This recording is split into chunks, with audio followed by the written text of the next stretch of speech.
Hello, good morning mga lalabs, mga vayots!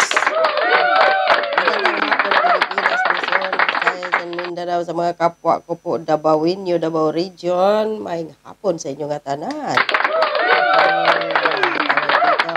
Mga kapwa ko po OFWs around the world. Hello, big love shoutout po sa inyong lahat. Kung bago lang po kayo sa aking YouTube channel, huwag po kalimutan mag-subscribe, like, at share. So ngayon, ngayong araw na to, sa 20, magkaroon ng maisog rally dyan sa may Quirino Grandstand yata at grabe.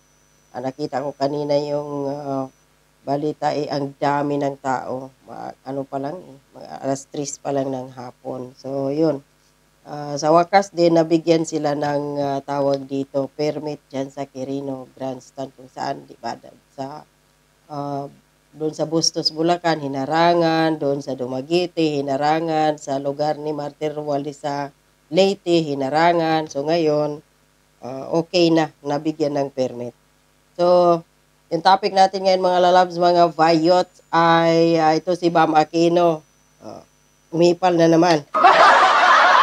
Wala na talagang alam itong mga dilawang pink CPP, no? Mga dilawang igit na to.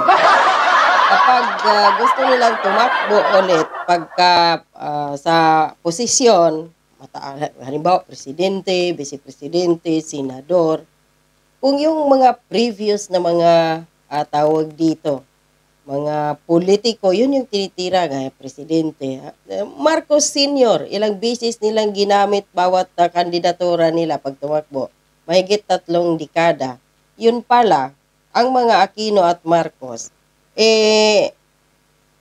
mga magaganda pala sa likod ng kamera, o hindi lang sa kamera, okay pala ang relasyon ng mga pisting yawa. Ngayon, si Bam Aquino umiipan na naman dahil tatakbo ng senador. Bakit hindi niya ilabas yung lahat, yung kanyang plataforma, tapos yung mga nagawa niya bilang senador noon, di ba? Para ipagmalaki niya iyon at para ipag-isipan ng taong bayan, ng mga botante, kung karapat-dapat pa ba ibalik si Bam Aquino sa Senado. So ito, umipal na naman kahapon, 2 days ago, na may video nga ito siya sa TikTok, pero hindi lang natin anuhin yun. Dahil wala man akong TikTok din. So umipal siya, dito tayo sa kanyang Facebook page. So ang sabi niya dito, there's a clear and present danger now in our country. Matagal naman yon, nung panahon pa nga ni Cory yon, may present and danger din noon. Di lang. Dahil daw sa dami ng kaso at insidenteng nauugnay pagdating sa Pogo. Hindi lang naman Pogo. Mayroong nawawalang mga bata na hanggang ngayon link daw iyon, sabi ng tawag dito. Human rights ba yun? Sa human trafficking, dahil may nawawala yung mga kidney, ganyan. Basta may mga ganyan daw, human trafficking yun.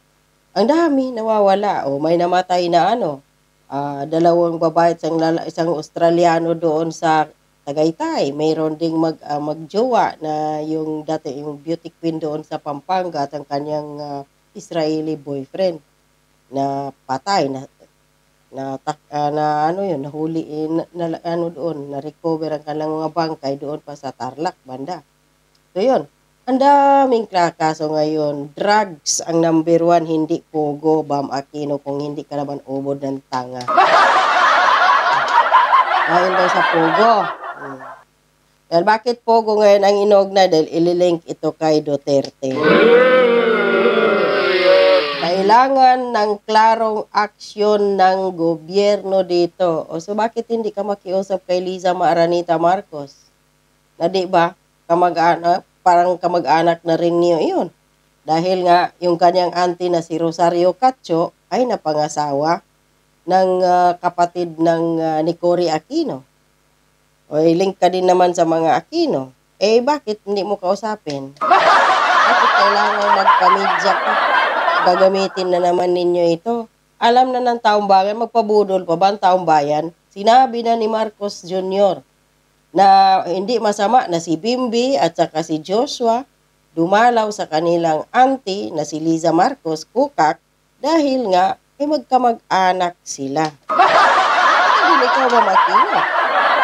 Sabi pa niya dito, kung yung Boracay daw, kung yung Boracay pwedeng ipasara, lol. Pinasara yun dati temporary ni Pangulong Duterte dahil inayos yon for rehabilitation yon dahil sa administrasyon ng tiyo mong si Pinoy, binaboy ninyo madumi, nagkalat ang tae sa Boracay, tapos andon yung mga turista na sa iba't ibang panig ng mundo nakaapak ng tae. Nakakahiya. Tapos yung mga hotel doon, kung ano-ano pa din yung mga bahay na paupahan, yung kanilang yung drainage nila, yung doon papunta sa dagat ang dumi. Di ba maano yun? Kaya yun sinara 6 months. Binuksan din naman, hindi naman yun bumakino, pinasara ng tuluyan. Kung hindi ka ba naman potragis. So sabi pa niya dito, yung ABS-CBN daw, pwedeng ipasara. Isa ka pang potragis na ulol na tanga. Pinasara yun dahil sa administrasyon ng tiyo mong si Pinoy ay 2014 pa lang, nung si Sonny Belmonte pa yung speaker, hindi na. Ayaw na ni Pinoy na iparenew pa ang prangkisa ng ABS-CBN hanggang sa umabot sa administrasyon ni Pangulong Duterte, tuluyan na talagang isara yun dahil wala na po silang prangkisa. Gets mo? Kaso, ang prangkisa ng ABS-CBN at maraming violations, lalo na doon sa mga trabahante.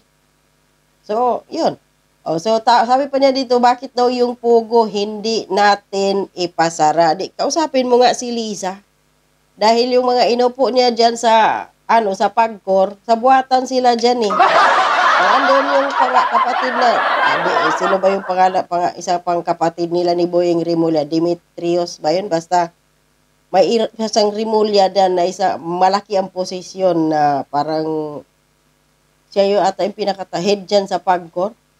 Rimulya, tapos andyan pa si Altingco, best friend ni Liza Marcos na auntie mo, Bam Aquino.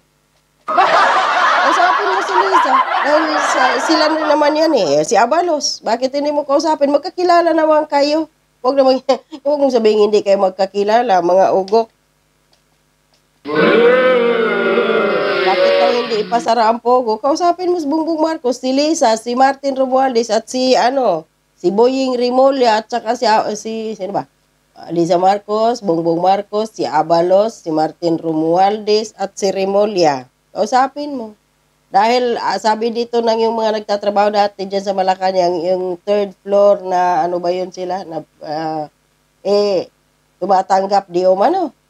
Si Abalos, 200 million a week. Kaya bonggang birthday niya doon sa Mandaluyong Hotel. May pa red carpet pa si Abalos sa hotel. 200 million ba naman a week? Ginastos niya doon kung 100 million yun doon sa birthday. Isang linggo lang niya yun sa Pogo. So, Rimulya daw. Boying Rimulya, tumatanggap. Yung pinaka-head ng Kongreso, si Martin, yung speaker, tumatanggap din daw dyan. 200 million a week.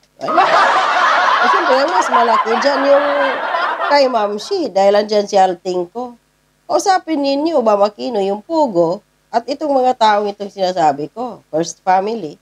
Yun, ulitin ko, Abalos, Boying Rimulya, at saka si Martin Romualdez. Kung kaya ba nilang ipasara dahil sa panahon ni Duterte, according doon sa in-interview ni Thinking Pinoy, 406 ang mga legal na mga Pugo dati dahil para may tax para pagkakitaan dahil panahon ngayon ng pandemya. Pero after ng pandemic, inalis na yun, inano na yun ni Pangulong Duterte. So, doon sa na-interview ni Tipe, nung 406 na yun na legal na Pugo operators noong panahon ng Duterte administration, 46 na lang ang nag-renew.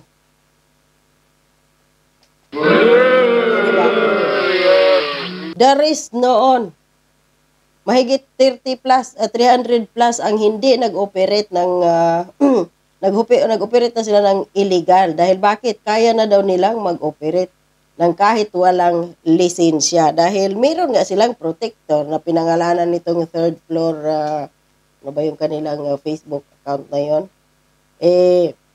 Tumatanggap kasi kilala nila si Abalos. So, yung babae doon sa third floor na yun, nakalimutan ko yung third floor na yun. Nag-follow ako sa kanila kilala nila si Abalos. O, yun yung sinabi nila doon.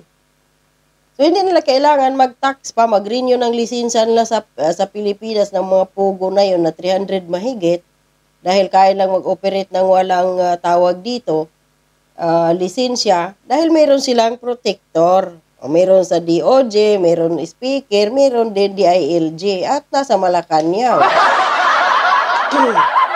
Kaya, di ba, sabi ni Martin Romualdez, so useless yung panawagan ni Risa Hontiveros about Alice Goo, tapos yung pugo na yan dyan sa Porac, Pampanga. Bakit hindi nila lusobin dyan yung pinakamalaking pugo sa sa Kawit, Cavite? Subukan lang yung mga rimolya dyan. Number 1 man may problema dito, PAGCOR. Paano mo naman ngayon, gipitin yung PAGCOR, may rimolya din dyan na kapatid ni Boyeng na mataas ang posisyon sa PAGCOR. Ayan dyan din. Si Lisa Marcos din yung nag-upo dyan kay Altingco. Susuwayin ninyo si Lisa Marcos.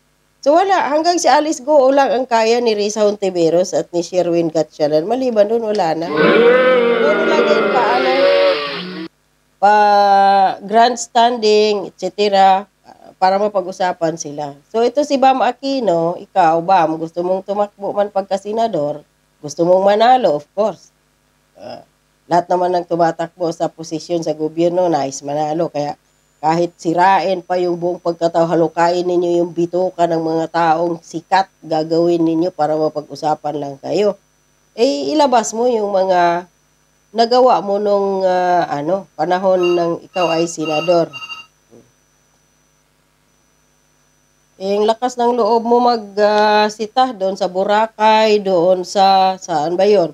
Sa ABS-CBN, pero tahimik ka nung yung laglag bala dyan sa sa NAIA Airport nung panahon na ikaw ay senador at si Pinoy ang presidente. Wala kang ginawa. Tahimik ka ba, Aquino, sa lahat ng mga nangyayari noong panahon ng administrasyon ng tiyo mong si Pinoy, tapos nga ang lakas ng loob mo, sumita doon. Ililink ninyo sa Duterte, hoy, panahon ni Duterte, legal ang pogo.